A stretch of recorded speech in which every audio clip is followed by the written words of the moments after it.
and we're one lap away from lighting the fuse to get it going.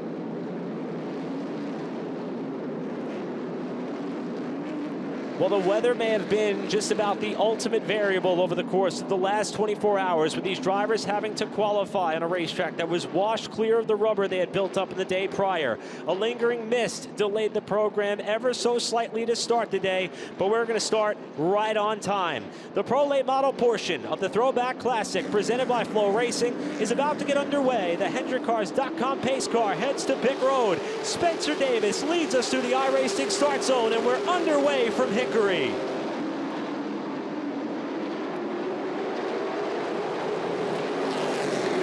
to the inside by Tristan McKee. Thought about going 3 wide as it's going to be Caden Honeycutt ripping the top lane to take the lead on lap 1. What a restart there for Caden Honeycutt, driving away from Spencer Davis. And again, so many of these cars, we talked about it in qualifying yesterday, with the rubber washed off of this racetrack, and that's going to be the same case here in this race. So many drivers and teams were telling me how tight they were, especially in these Pro Late models as the night went on. I imagine that's something a lot of these teams were preparing for. Again, they got the opportunity to make some adjustments. They rolled back through tech this morning, but as you can see, a couple of drivers already struggling with that early as Diaz got to the wall, as Tristan McKee still has his hands full right now. This is Ben Mayer trying to make a move on the outside. You mentioned the championship battle, maybe a bit of a subplot, but that is the points leader in the 6 car. The driver chasing him in the championship, Keelan Harvick, several cars back as Mayer makes the outside lane work to get ahead of McKee in a battle that is for 6th, just outside the top 5, with Seth Christensen holding down that spot, and Mayer gets checked up by McKee in 3. Such a long race, you got to keep your wits about you, as that's Ben Mayer, Tristan McKee arcing him out. Again, you can see all that space that's being used, but very early on, you can already see that outside line really strong in 3 and 4. Ben Mayer going to give a little bit of a shot back to McKee, who's going to try to drive away. And again, you're going to be able to watch this all night long, especially off in turn 4, that bump that these cars are dealing with. I think that's why that top lane is so good. Man, that is tight again with Ben Mayer and Luke Baldwin off in turn 2, battling for the 7th position. And look at the car that's right behind him. That is Nick Loden. He was allowed to reassume his spot to the inside of row 6 to start this race. He currently runs in the top 10. He's watching Luke Baldwin on the bottom of the 51. Battle with Ben Mayer in the 6 to his outside. So Loden, having to shake off the early lap scare, now finds himself in the top 10, looking to get 9th from Mayer off 2. We've seen that a couple of times, that driver on the inside widening out that arc, going down into 1 to try to get it to stick. And again, you can see that bottom lane a little bit better if you get a good look at the apron. A lot of Hickory has been repaved around some edges of the racetrack, but it's no more apparent than in 3 and 4 on the apron. You can see it right here, especially in the middle of the corner. You'll see those drivers, they wrap that paint, that yellow paint, to try and get that car some rotation, but they can lean that left side on that part of the apron. Again, that's something that wasn't available to me when I ran a limited here a couple of years ago. These drivers use that to a great extent here in 3 and 4. As Ben Mayer has his hands full trying to fend off Caden Quapple. A little bit of contact there. Caden Quapple's right front to Ben Mayer's left rear coming off turn 2. Saw a bit of smoke. However, doesn't appear to be any worse for the wear on either end of each race car, as Quapple continues to fight on the bottom in that Bobby Allison throwback number 32. Mayer giving it a good fight there on the outside, and you can see how hard these drivers have to hustle to get around this rough and rugged surface. And it's rough and rugged, but again, think about the fact we're driving on these ST2 tires. I was talking with Michael Bumgarner, who's running on the F45 Star a little bit later on tonight, and he made note of just how much he feels like you don't have to save these tires as much. But that's what the F45 Star with the ST2, there's not a whole lot of saving going on, even at a track like Hickory, as we see a pair of 7, some beautiful race cars. Tristan McKee trying to right now get back into the 5th spot. But how about Seth Christensen, a paint scheme that anytime you see it on the track, it catches the eye, representing the Alan Quigley driver development program right now. And a great looking Hooters number 7. We saw this a couple of years ago for the Hooters, the USAR Pro Cup throwback that we had here. But man, I don't get sick of seeing that paint scheme on the racetrack. And as Luke Baldwin bounces off the driver's door of Seth Christensen to the outside, Baldwin in the 51 and McKee in those white number 7 are 2 drivers now currently up towards the top 5, running 5th and 6th respectively, that are trying to be perhaps the first repeat winner in 2025. The problem is the current race leader and defending champion Caden Honeycutt could also accomplish that feat. He went to victory lane at North Wilkesboro. He leads Spencer Davis and Mason Diaz, your top three on your picture. And I think a great recovery when you think about Mason Diaz. Watching this race a couple of weeks ago, again, it's so crazy, Eric, how competitive this series is. Mason Diaz struggled mightily here a couple of weeks ago when he was here with Fathead Racing, but yet has a really fast race car, got some good track position, but is somewhat faster than some of the race leaders we've seen the last couple of laps. So it just goes to show you, Hickory, this track changes all the time. For even these teams, these crews are so smart. Many of them have been to this racetrack so many times over the years, but yet every time you come to this racetrack, something's different about it, whether it's the weather and how bad these bumps are. Again, these bumps, talking to a lot of these experienced drivers, they talk about how much worse it gets, especially off of turn 4 with what these drivers are dealing with. Boy, Tristan McKee and Luke Baldwin are cutting a trail to the front. McKee opened the door to the bottom of Casey Roderick in the 62. Baldwin followed him right on through the doorway. That's going to kick Roderick outside of the top 5 for the first time tonight. Christensen closing, loaded within striking distance, as is Caden Quapple. This is all happening well behind McKee. Probably about a straightaway or so away from your top 3 competitors. Right now, everybody single filing out as, oh, we have a car that is slow in 3 and 4. It looked like he was off the pace. You can see a little bit of damage on the 35 of Cameron Clifford as he was able to gather it back up, but lost a number of positions in doing so. He may have got into the outside wall with that right side. That rear end looked to be shifted a little bit too far to the left. On the left side of that race car, we'll keep one eye on the 35 as the battle continues here for 6th spot between Roderick and company as Spencer Davis is starting to close in on the race leader, Caden Honeycutt. These two battled a bunch in 2024, and as we're a quarter of the way through this race, looks like they're starting to stage another get-together between themselves in a fight for the win at Hickory. Not far away from lap traffic, and that's something we're going to talk about, whether it's the pro late model race or the late model stock car race. So many cars on the racetrack over the course of this race. We have 27 right now for the pros. We'll have 30 for the late model stock cars later, so lap traffic is going to come early and heavy here in this race as Caden Honeycutt about a straightaway, half a straightaway or so from Jeff Batten and a couple of drivers right now that are just trying to hang on to the race cars and again stay on the lead lap by the time we get to a potential competition caution. Just in front of him, surprised to see a bit of issues for the number 17 of Dawson Sutton in what is a beautiful Darrell Waltrip throwback scheme, but those problems began yesterday. He had an issue in one of the practice sessions. Cars Tour officials allowed him and Mason Diaz, who broke a rocker arm in the practice session, to get back out on the racetrack. And Sutton, the full-time contender on the NASCAR Craftsman Truck Series, is in danger of being the second car to go a lap down. Toro Rodriguez has already fallen a lap off the leaders. Here's Sutton in the 17 inside of Jeff Batten, double wide in front of the leaders. And one of those cars does not sound well. I don't know if it's Sutton or Jeff Batten, but you can tell as they pass us up here at the tower that something about those cars does not sound good. I believe it's the 49 of Jeff Batten as it goes across our vantage point up here at the tower. But you can see Caden Honeycutt already having to get into this lap traffic, how he can safely navigate it. He can keep the lead from Spencer Davis. Again, we have a long ways to go, but even just being able to choose which lane you want to restart is so important here.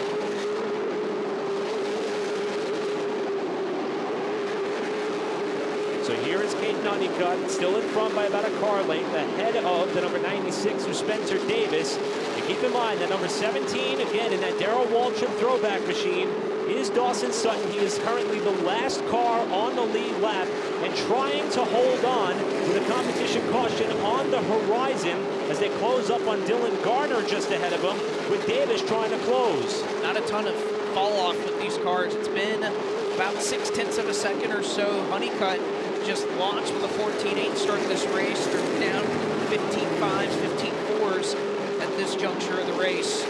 You can see that 97 of Dylan Garner. Again, he's one of our championship competitors right now, sitting in 4th in the standings. And again, he has a little bit of an opportunity here with Keelan Harvick, kind of not having the qualifying effort he wanted, with Ben Mayer struggling early on in this race. It's imperative that he try to stay on the lead lap right now. Can he do it? Or at least be the first car one lap down? depending on how the rest of this race unfolds, the opportunities could end up being a bit few and far between for Spencer Davis. He may want to make the most of this traffic there in and around as he gets in a four-wheel skate off the corner, looking to the inside of the blue 47. Honeycutt, and there's a shot. Honeycutt given plenty of space. In fact, he almost scraped the outside wall off of turn 2. We've seen many more pros do that over the course of the last few days than the late model stock cars, but Caden, he's somebody that talked about he felt like Hickory was a second home with him for the last couple of weeks, testing this race car, running a couple of weeks ago for the Pro Late Models. Somebody who was recently married even over the last couple of weeks or so. He's been a busy, busy guy.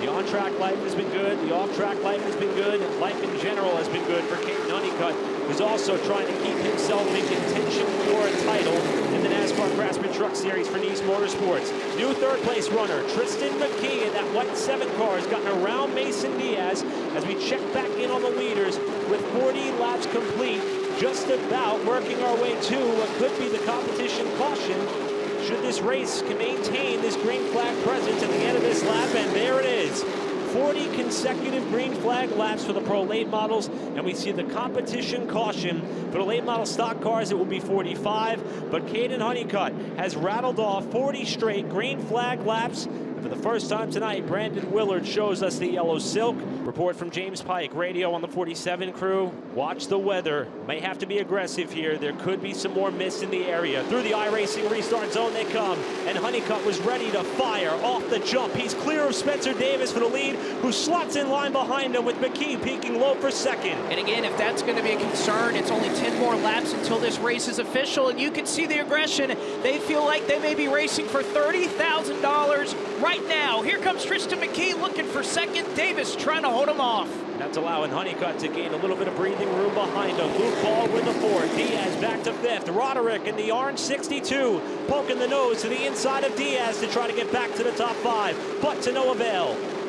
Some of the best cars we've seen carving through traffic is right there on your screen. The 7 of McKee, the number 51 of Luke Baldwin. Diaz back in line. Oh, trouble, turn 2. Massive pileup off the second corner. It was in the back half of the field, and several cars are caught up in this one. My goodness. A huge wreck. The 76 is Isaac Kitzmiller. Brody Gunter in the 24. Austin McDonald in his return with the Setzer Racing team involved. The 11, Dylan Capello caught up in this as well. That's Brandon Lopez in the 1X and Rodney Dowlis in the 18. And this started in the back half of the field. Brody Gunter, I believe, is about the highest running car that was involved. He was scored 13th the last lap through. The lap before this, we did see a couple of cars wash out wide off the second corner, which, Blake, we had thought that just the way that you have to hustle these cars, especially to get off of turn 2, that was going to be the trouble spot. And it has proven to be so in a very big way here on lap number 59. Most of the cars have been able to drive away from the scene with the exception of Rodney Dowlis, Kitzmiller, and Lopez, who remain stationary. Under our second caution, first one for incident involving multiple cars, with Caden Honeycutt still the leader.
Looking at the remnants of the incident off of turn number 2 to put us under our second caution of the Z-Max Cars Tour presented by Sound Gear. Throwback Classic presented by FloRacing. 41 laps in the books for the Pro late models.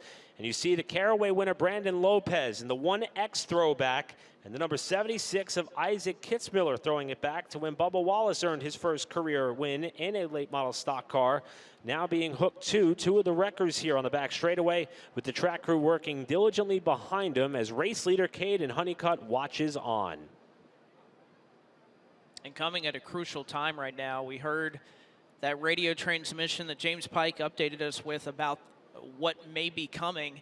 And I think you saw an immediate sense of urgency, not just from the cars that were up front, but for everybody. Again, this happened at the very tail end of the field. And right at a point off of turn 2 that we have seen, especially here in the pros, just a lot of cars really pushing tight. They want to use every bit of racetrack, especially in 1 and 2. It's so tempting here in these pros. You get back to the throttle so much earlier in the center of 1 and 2 that you want to carry all that momentum off the corner. So these pros, they wash out.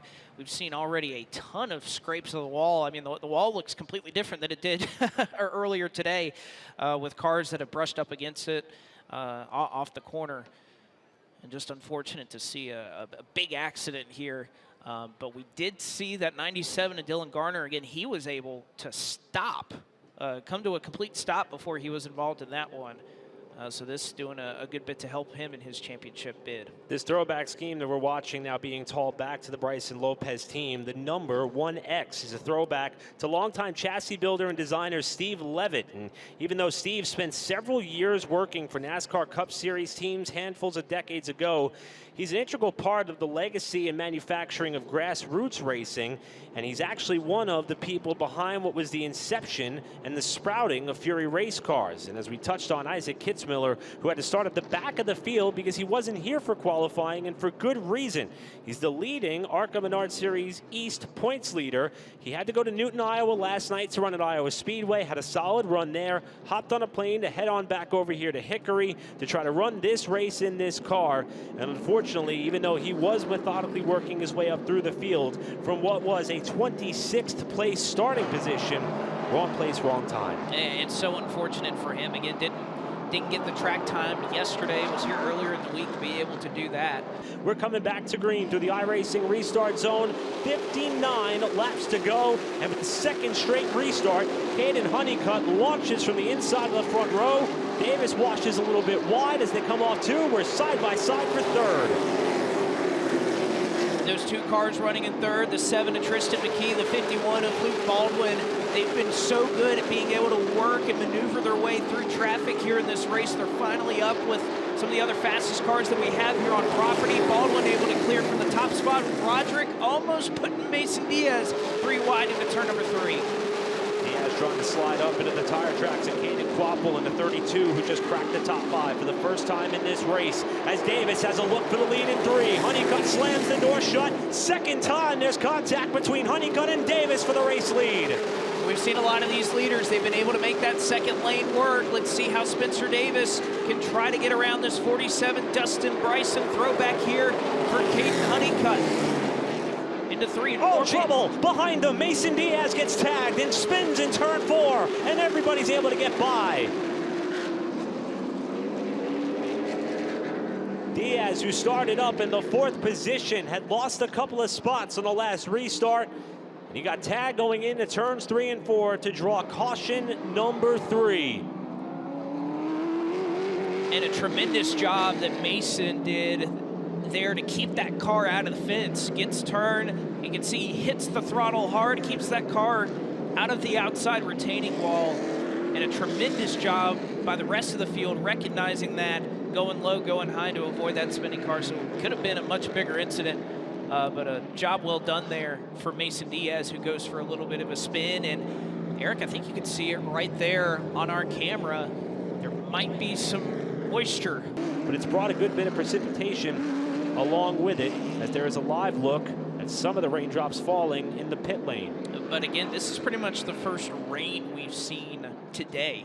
It has been a lingering mist that's pretty much what was present here in the early morning hours didn't go away until about 4 or 5 o'clock, delayed qualifying by maybe a couple minutes or so, or the last chance race by a couple of minutes. So we're still trying to get that in, but you can see Caden Honeycutt pulling in.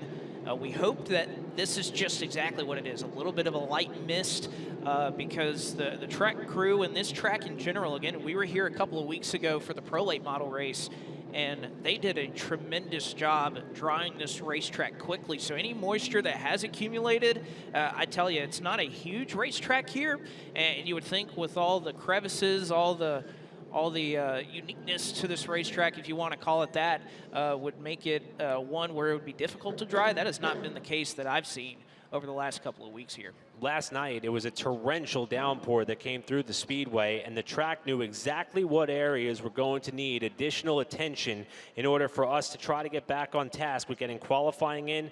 By the time we went green with the qualifying session, we were only about an hour and 10 minutes removed from the originally scheduled start time. The question now remains how much luck will stick around in terms of this rain starting to dissipate, as we are under our first red flag of this race on lap number 44 with 56 laps still to go. And boy, our friend Brendan Willard doing a tremendous job right there, showing the signal that all of these race fans here at the racetrack and out on FloRacing have been waiting to see for well over a day. 1 to go. Spencer Davis and Luke Baldwin at the front of the field. Let's get the Throwback Classic presented by FloRacing back underway. The most dedicated race fans in the country come to their feet in prime time on a Sunday. Let's settle the Throwback Classic for the pros. We're back underway. And immediately the battle is on up front for $30,000. Again, it was Luke Baldwin and Tristan McKee a day ago. There were some of the best cars and trying to work their way through traffic, but all of a sudden, Caden Quapple again got to move up a couple of spots. Also, Mason Diaz resumed his spot in line after his spin yesterday in turn 3 due to the rain.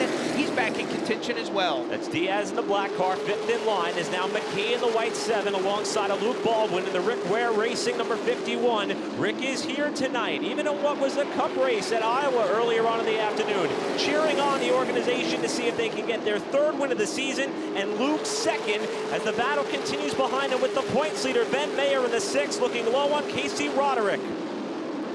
How about that championship battle that's going on between that 6 of Ben Mayer, right behind him, the 32 of Keelan Harvick.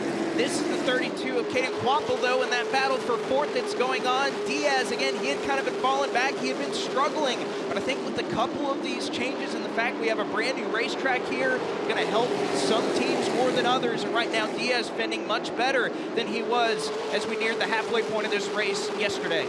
Diaz is going to take the spot away from Caden Quapple. Here comes the Alan Kulwicki painted up. Oh, trouble in turn 1. Flat tire, I believe that's for Nick Loden as they went down into turn number 1. And again, just shy of the halfway point, the caution flag comes out. 1 lap shy of the iRacing halfway award that would have gone to our pole sitter Spencer Davis after Nick Loden, who had a transponder issue on the pace laps of the initial start of this race yesterday. They were able to get a new one on there. He reassumed his starting position, which was 11th, and was running up towards and in the top 10. In fact, he was 10th at the time of this problem, and it appears as though that right front tire did come undone, and he's done some damage to the right side of that race car.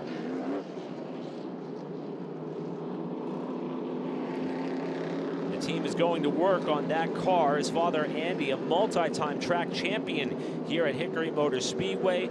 Nick, a former winner on the tour as well. Let's see what happened again. Bottom portion of the top 10. Contact with Keelan Harvick, and that's what cuts that right front tire down at the end of the front stretch. This is the look going down into turn number 1. You can see the contact there. Great catch by our camera crew. Into the iRacing restart zone. 1 lap shy of halfway, and McKee gets a great launch to the outside of Spencer Davis as they hop, skip, and jump their way through 1 and 2. And McKee is alongside of Davis for the lead in 3. McKee was talking with us earlier today during the rain delay about how he felt that the track conditions like this might actually help him. Even if it is a little bit wet out there, he has rain racing experience in a Trans Am car. He got a great restart. He falls in line just before Luke Baldwin can try to make a battle for 2nd. but is hounding the back end of that number 96 car. Now, finally, at halfway, this race would be official for now. Spencer Davis picks up the iRacing halfway bonus. Behind him, the battle for fourth as Harvick may have brushed the wall there to the outside. Behind Ben Mayer, top two in the championship. The two cars in the outside lane. Ben Mayer in the 6, Harvick in the 32 tonight with TJ DeCare in the 54, trying to get them both. How many times did we see yesterday? And once again, so many cars, about 2 or 3 right there, nearly brushing the wall. It was a big struggle for many of these cars qualifying on Friday night on a green racetrack. It was so tight out of turn 2. And a lot of these drivers struggling with that as here comes Luke Baldwin. He and Tristan McKee coming to blows in 3 and 4. And you can see fighting very aggressively for that bottom lane in 3 and 4 right now. Hayden Quapple in the 32 behind him watching on as these two touch doors again. You can see a bit of a donut just in front of the left rear tire on the side of the 7. He's also got one on the passenger side door of that 7 car as McKee. Baldwin to 2nd, McKee back to 3rd, Hayden Quapple. Oh! Look out! What a save! Ha-ha! It's going to cost him 2nd and maybe 3rd. Now Baldwin falls to 4th spot after the bump and run by McKee to get back to the runner-up position. And you can see Luke Baldwin, he's got bright gloves behind the wheel, that number 51 car, counter steering for all it was worth. What a tremendous job he did collecting that race car. But he better hope that Baldwin doesn't get back to him, because I think he'll remember that. Those two appear to be in lockstep formation, working their way up into the positions that they were in, 2nd and 3rd at the time. And the 2023 Pro Late Model champion in a Bobby Allison Daytona 500 winning throwback in that 32, Hayden Quapple took advantage and holds the final spot on the podium for right now. It's been such a great run for Hayden Quapple here at Hickory Motor Speedway. We talked yesterday about him winning his first ever late model stock car start. He beat Landon Lewis, a really strong race car in the Jack Ingram Memorial here just a couple of weeks ago. And it's one of our drivers that could be competing for 80 grand when all is said and done tonight if he can find a way to cook out victory lane. But right now, Luke Baldwin just a bit too strong. We've seen this Rick Ware racing car and how much speed they've brought, regardless of who's been behind the wheel. In fact, they're leading the Owners' Championship right now in the Pro Late Models because they've had so many different drivers behind the wheel. They've had multiple winners, and Baldwin getting back to 3rd, and I'm sure, again, Tristan McKee's trying to get out of town right now. And Luke must have the bit between his teeth trying to catch McKee as we see Mason Diaz in the very unique number 10 behind Hayden Quapple. Diaz, ironically, after the spin yesterday, a little bit of damage to the right front of that race car. Doesn't appear to be pushed in on the right front tire, but definitely a bit of a dent and blemish just in where the right front headlight would be, with Diaz hounding Quapple for 4th. And Casey Roderick, 3-time Southern Super Series champion, stalking the backside of Diaz in the orange and black number 62. At this point in the race, we were seeing these drivers running 15.5s, 15.6s yesterday. The pace has picked up pretty significantly, so these drivers have had to adjust despite what their cars may be doing. A little tussle here back in the field that involved Ben Mayer and Nick Loden, who's trying to get his way back up. Also an update on Caden Honeycutt. Look at him, he's back up to 9th. He's done a tremendous job trying to get back into the top 10 and salvage this night. As Tristan McKee, you can see there, Davis had extended the advantage to about half, or a little over half a second, and that's basically where it sits right now. 7/10 separating P1 and P2 right now. Check back in on Caden Honeycutt, who's trying to work his way up through the running order, and he's doing a great job at that. Up to 9th, underneath TJ DeCare for what would be a battle for 8th position. Here's Honeycutt back to the inside. He's only got 34 laps to go to try to get back up there. We'll see how far up towards the field he can go. And as for Dawson Sutton, it appears they've solved the mechanical gremlin on that car. That Darrell Waltrip throwback is charging up through the field as well. He's in the top 10. Say the same for Katie Hettinger, right, just running right behind Dawson Sutton, trying to get up into the top 10. Again, been a little bit of downtime for Katie Hettinger these last couple of months or so, being out of the race car, but back with it here at Hickory Motor Speedway. And remember what happened earlier with these two, 7 and McKee, Luke Baldwin in the 51, and I think he may remember what happened. Let's see what happens here down in 1 where they made contact earlier. Yeah, you can see the rear bumper. Tristan McKee's car bent in a little bit. He's struggling. He's scraping the wall right now.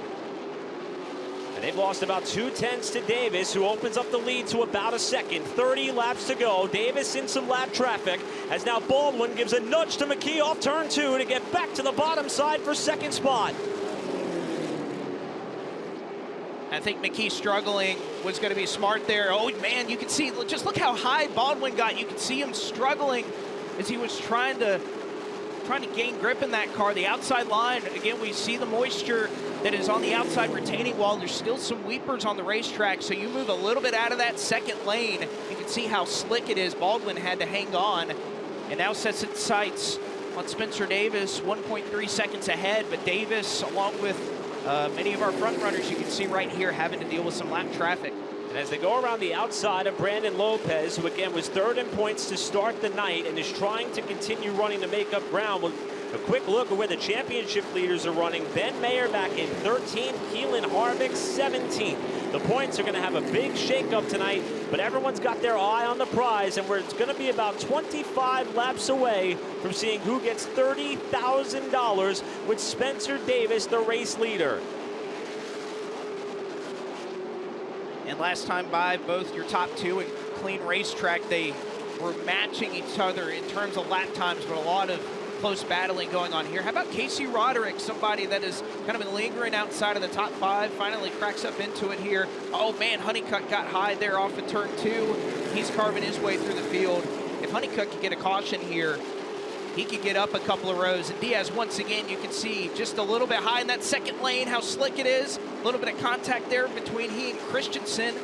And that beautiful Alan Kwiecki throwback that Seth Christensen's running in the number 7. And now Honeycutt's there. And Honeycutt's got to watch, because the team car, who is a bit off the pace, is going to fill that hole in the bottom as he clears Diaz, gets in behind Christensen. That's going to move Honeycutt now up to 7. Roderick is right there within striking distance. Christensen now to the top side. And here's Lopez looking to try to yield to allow Honeycutt a clear path by. And especially in 3 and 4, we've seen a lot of these drivers as they go around Lopez, struggling there in that second lane. Honeycutt's able to get a little bit clear to use a little bit of that bottom, but you can see even Diaz right there. Oh, Hettinger had to check up. She was going to try to go beneath that 1X car, wasn't able to do it. That's going to cost her a little bit of time. Hettinger started the race back in 16th spot, has raced her way back up into the top 10 in her first start of 2025 for a former runner-up in Pro Late Model Championship standings with the Cars Tour. A tremendous effort and a comeback drive for Katie Hettinger, who rounds out the top 10 with 20 to go. Want to know how difficult the Cars Tour is? 3 weeks ago, the prelude to the Throwback Classic, Keelan Harvick led every lap, won the pole, dominated this race.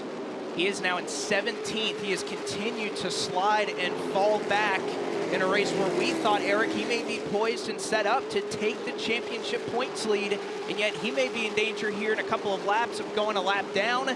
And these last couple of laps, 18 to go, Luke Baldwin is faster. He is chasing down Davis, who hasn't had lap traffic to deal with in the last few circuits around. So Baldwin chasing him down. Does he have enough time? He ate another 10th and a half into the lead of Spencer Davis that time by. And look at the car that he's about to come up to, the one you were just talking about, Blake. Keelan Harvick in 17th spot. We saw him get up towards, perhaps graze the wall off of turn 2 at the beginning stanza of the night portion of this race. He's going to try to stay on the lead lap. Last time around, Baldwin got a little bit more. He's closing in. He's got Jeff Batten between himself and Davis, but Luke Baldwin is on the charge. Talked about how free it was on the outside, but a lot of these cars were seeing very similar conditions to what we saw in qualifying on Friday night. A lot of drivers starting to push, get really tight out of the corner. Davis having to use the high side to get by Keelan Harvick. But that's 2.5 tenths that Luke Baldwin made up. And again, that lap traffic a lot more difficult for Davis to get around. By the time they get back to Baldwin, it's pretty easy for them to let him go. So he's gaining an advantage here. 13 to go, with Luke Baldwin trying to chase down $30,000, and he's within half a second to try and do it. Last time around, the top 2 ran the same exact lap time down to the 1,000th of a second, a 15.552. This time, Baldwin was still getting around Harvick, and he lost a little bit, now down to 0.6 of a second, trying to reel in Davis for a chance at a $30,000 payday, with Davis trying to hang on from the pole. Earlier during our rain coverage, these drivers had many different methods that they try to utilize to use the downtime that they have. Luke Baldwin, when we tried to catch up with him earlier during our rain coverage, he was at Buffalo Wild Wings down the road, but whatever he was able to fuel with there is helping him here. He is continuing to chase down Spencer Davis. 10 laps to go. He's now within 0.4 of a second. Oh, but he caught Dylan Garner there in a really tough spot on the exit of turn number 2. That may cost him a little bit of time. More traffic ahead for the leaders as they come back to the line. 9 to go. Baldwin still 0.4 of a second in arrears of Davis, and he continues to close off turn 2. I love that shot right there. You can see the differences in how these drivers are able to arc into the corner. Davis, you can see pushing up a little bit tight off of turn number 4. Baldwin able to take a little bit of a wider arc in. He doesn't have to get as low, but off the corner, that's where Baldwin makes up all that ground. Here he comes, 7 to go, $30,000 on the line, and Luke Baldwin is there. All week long, the question has been posed to drivers, what are you willing to do to win one of the big money checks that are on the line tonight? We're about to find out. Toro Rodriguez yields to the bottom. Davis goes high as the race leader in the 96. Baldwin on the bumper with 6 to go, and there's contact. They get together. They somehow save it on the front straightaway. Baldwin saw that as his chance to try and loosen him up on the top groove and get away. They make a little contact. You wonder, is the toe knocked out for the 51? Doesn't look like it. A little bit of damage for both of them. He jumps up on the rear corner, but he's still got a chance at 30 grand. 5 laps to go. And all the fans who have stayed out here at Hickory Motor Speedway for this 25+ hour affair are on their feet. 4 to go, and Baldwin is back there for the race lead. They're still going to have a little bit of lap traffic. Tristan McKee, a 2.5 seconds behind these two. Lopez, the slower car. How does that play into the factor here? Coming to 3 to go. Baldwin's going to try to arc him out and get the runoff at turn number 4. That time, Davis has to pedal it a little bit to the outside of Brandon Lopez in the 1X car. Baldwin with a good drive off 2. Slight bobble by Davis. 2 to go when they come back to the line. Baldwin another late arc here to see if he can get to the bumper, but not this time. They won't be able to get to Chase Hale in that 92 throwback, but Spencer slips up in 1 and 2. Baldwin looking to the bottom. Here they go, side by side for the race leaders. They're coming to the white flag. 30 grand on the line. Who gets back here first? 1 to go. Half a car length advantage for Baldwin. Davis crosses him under. Contact off turn 2. Another thrilling finish at Hickory as Baldwin hangs onto the car. Final corner. Davis runs him up wide. Here they come to the flag. Spencer Davis, by inches, is $30,000 richer in an instant classic at Hickory. What a race. Was that worth the wait or what? 39/1000ths of a second. How about that? What a race. Hickory Motor Speedway never denies us of races like that. 2-time winner in 2024, runner-up in the driver's standings, teamed up with Ben Kennedy Racing and held off a very spirited fight and battle with Luke Baldwin to celebrate a Throwback Classic win and a $30,000 payday to boot.